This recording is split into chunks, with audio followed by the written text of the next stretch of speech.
Today's movie's a special request from Patreon supporter Chris Nostromo, who asked me to review the movie The Lost Empire. And even though the movie's poster seems to want you to think this is some kind of Indiana Jones knockoff, it's actually more like Enter the Dragon combined with Faster Pussycat Kill Kill. Oh well, this'll still probably be more realistic than Crystal Skull.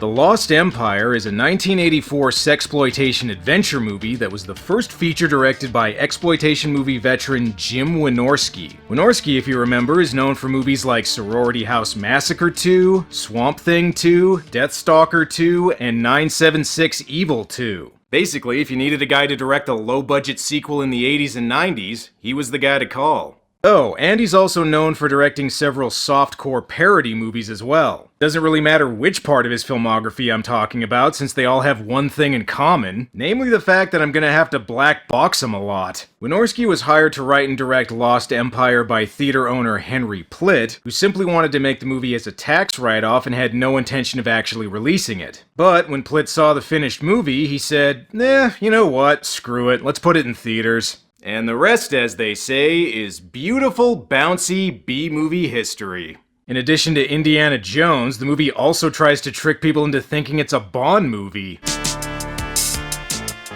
And with that opening shot, Jim Wynorski sets the template for his entire career. I'm not exactly sure what's going on here, but it looks like there's big trouble in Little Chinatown. Well, something big's going on anyway. Things get even more confusing when a bunch of gimp ninjas suddenly appear.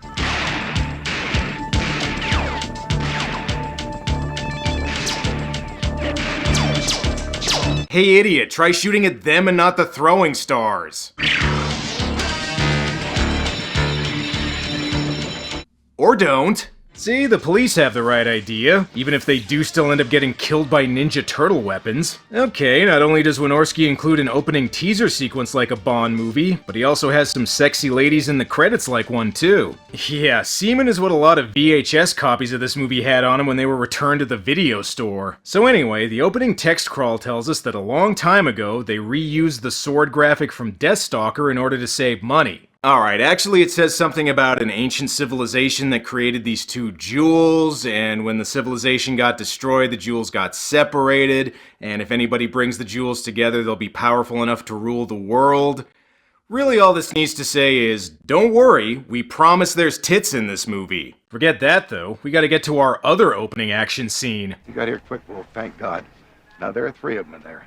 Terrorists, probably. Yeah, back in the 80s, all terrorists looked like Miami Connection extras. Officer Wolf decides to go in and take care of the terrorists alone, mainly because Blackie Dammit doesn't want to mess up his mascara. Let's see what Wolf's made of.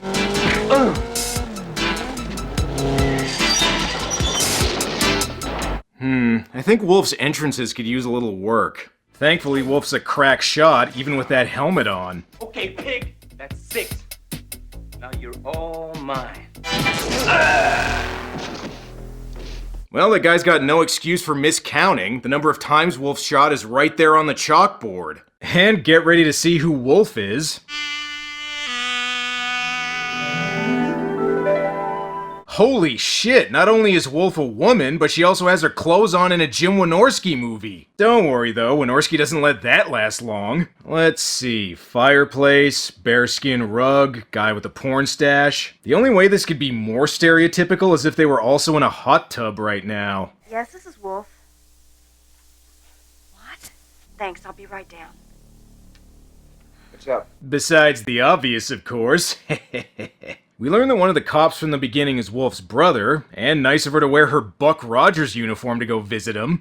Angel. That's not an angel, it's your sister. And stop staring at her chest, it's really awkward. Angel's brother doesn't explain much before passing out. Good thing Officer Exposition is there to tell us what's going on. Legend has it that Lee Chuck sold his soul to the devil for immortality. He's been reported at every major disaster of the last century. I still don't understand what you're driving Don't you at. see there's a new Lee Chuck? Or if you buy the story, the guy's still alive. Okay, again, I think I can sum up what people need to know a lot quicker. Don't worry, there's more tits coming, I promise. As you may have guessed, the glowing eye in the statue is one of the jewels they were talking about earlier, but how the hell is Angel gonna know about it? Okay, I guess the Jewel really wants to make sure Angel's part of the plot. And looks like it's time for someone to give us another exposition dump.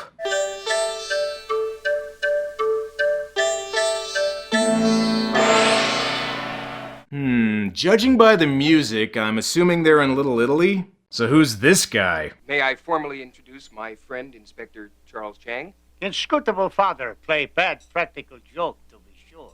Okay, dude, just cause your DNA test said you were 1% Chinese, you still can't do this. So, blah blah, ancient power, Lee Chuck has one of the jewels. Again, here's all you need to know. Confucius say, be patient, for many big booby coming greater in movie. Also, my name is Art Hearn, and I'm from West Virginia. We also find out that Angel's brother has died. Damn, and he was just 2 days from being cast in the first Police Academy movie. So if you're wondering what the main plot is here, Lee Chuck may be involved with a religious cult leader called Dr. Sindhu, who holds a fighting tournament on an island as a front to train an army of assassins. That's right, the movie basically has the same plot as every 90s fighting game ever made. Angel decides to enter the tournament herself, but Sindhu only accepts applicants in groups of 3, which means she's gonna need to find 4 more double D breasts to go with her, which adds up to...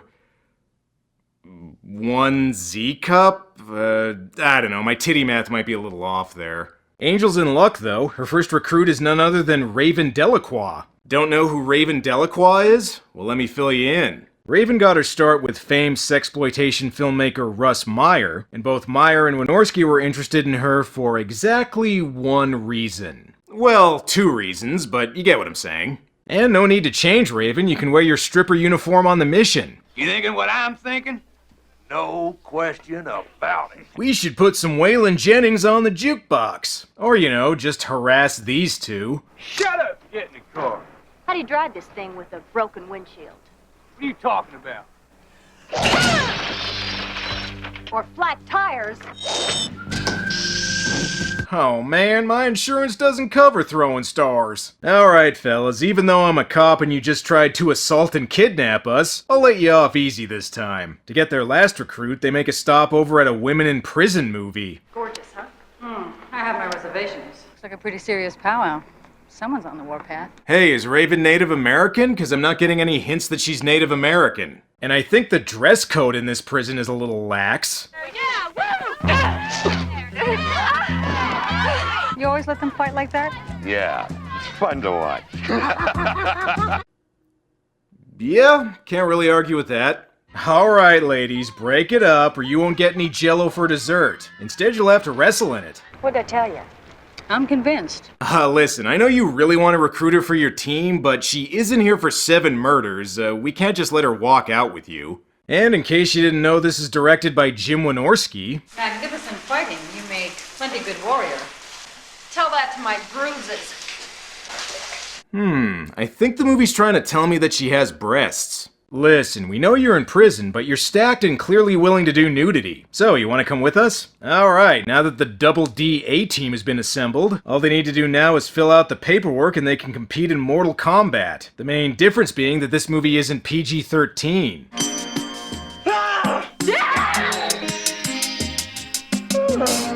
But first they need to put up with the desk guy's shtick. Congratulations on being chosen, ladies. As the first part of your training, you're going to help me re-glue these caterpillars to my face. Not only does Angel forget to bring her purse with the jewel in it, but all her bras were in there too. Now what is she supposed to not wear under her shirts? And so they're off to some stock footage from a 60s Godzilla movie. Or maybe it's a 60s Star Trek episode, I don't know. Hey, wait, didn't they use this place once in a Frankenstein movie? What Frankenstein movies have you been watching? Seriously, tell me, I think they'd be good for this show. Please take a basket and deposit all of your belongings, including your clothing. Those are the rules here on Wynorski Island. Get a load of the size of this place. Sure beats a teepee. I get it, Raven's Native American. Before the tournament, the ladies are subjected to various medical examinations, and even though a mammogram isn't involved, they still remember to include some tits. However, this place doesn't take kindly to spies. I'm not a spy! Fire!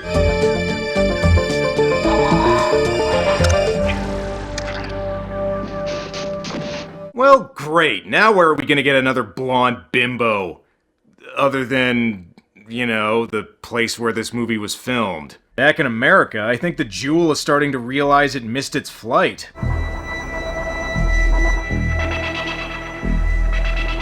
Damn, this thing is like the Eye of Sauron if it could only see titties. And in case you were wondering why most of the women in this movie were cast...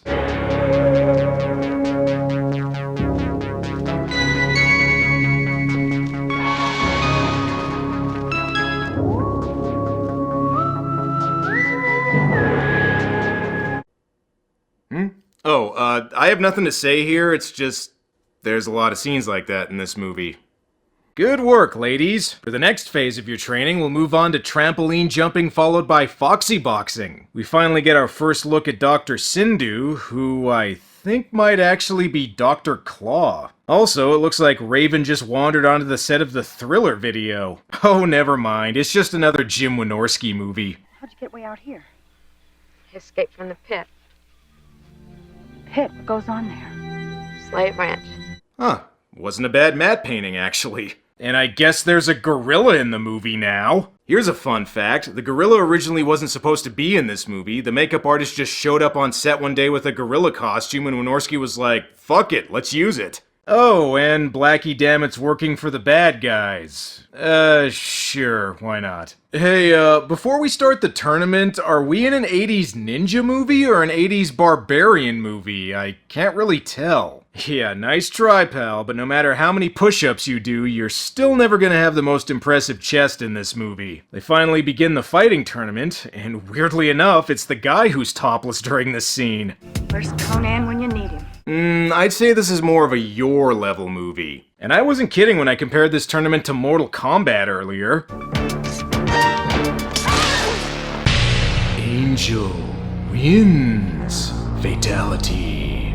After the fight, Sindhu invites Raven to have dinner with him, which I think is also how the casting process for her went. God damn, I think she had to skin an entire polar bear to make that top. So anyway, while Sindhu makes it so Raven can't tell where he's looking, Angel and Heather decide to explore Sindhu's castle. These caves must go on for miles. Yeah, great place to shoot a horror movie. Oh yeah, or an 80s titty flick. Ah, I see Mustache Boy made his way back into the plot. I guess he was getting a little bored back home. Anyway, how's Raven's dinner date going? Do not misunderstand me. I see that you have worked hard to master your skills.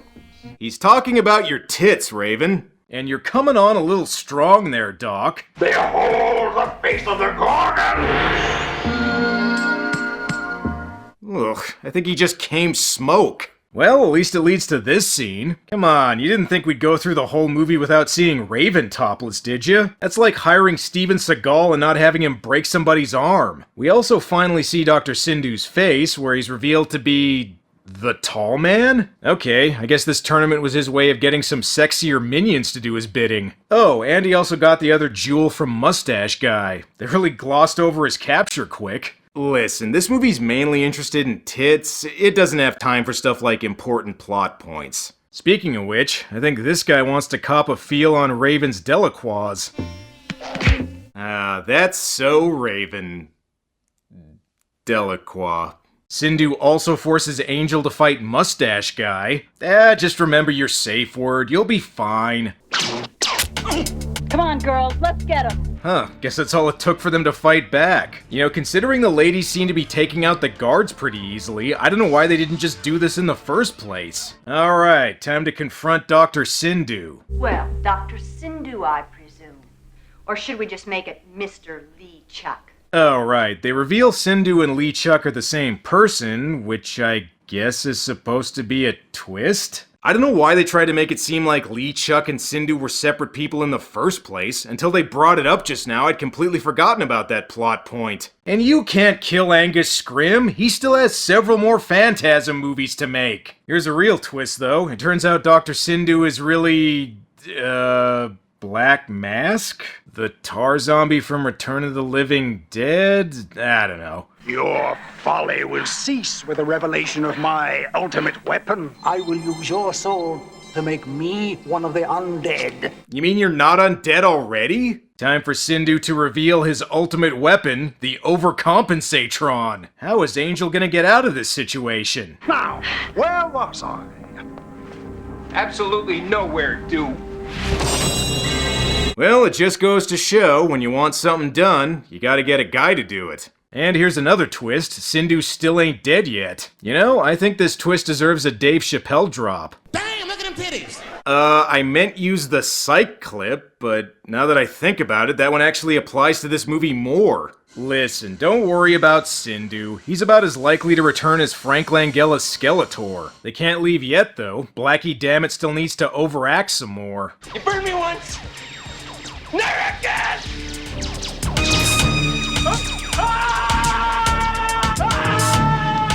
Don't worry, he's not dead. He just got crippled and is gonna come back in 9 Deaths of the Ninja. What the hell is cooking? You wouldn't believe it. You got that right, Kimasabi. As corny as these jokes are, at least Raven's more authentically Indian than Johnny Depp. Oh right, there's a gorilla in this movie. How are they gonna get past this thing?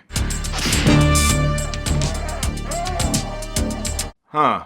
Alright, well, glad they used that costume. And so the girls escaped, but on their way home they crash-landed on a different island where they were forced to star in a Roger Corman movie.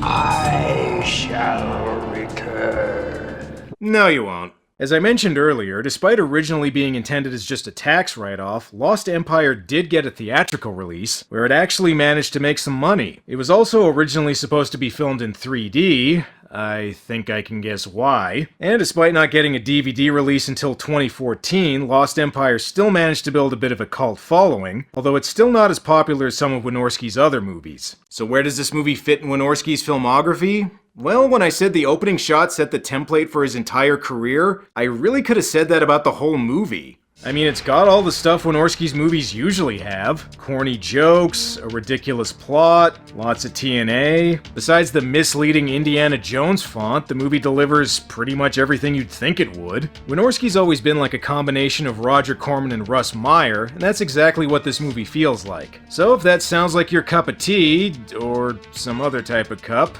go check this one out. Well, that's all for now. Until next time.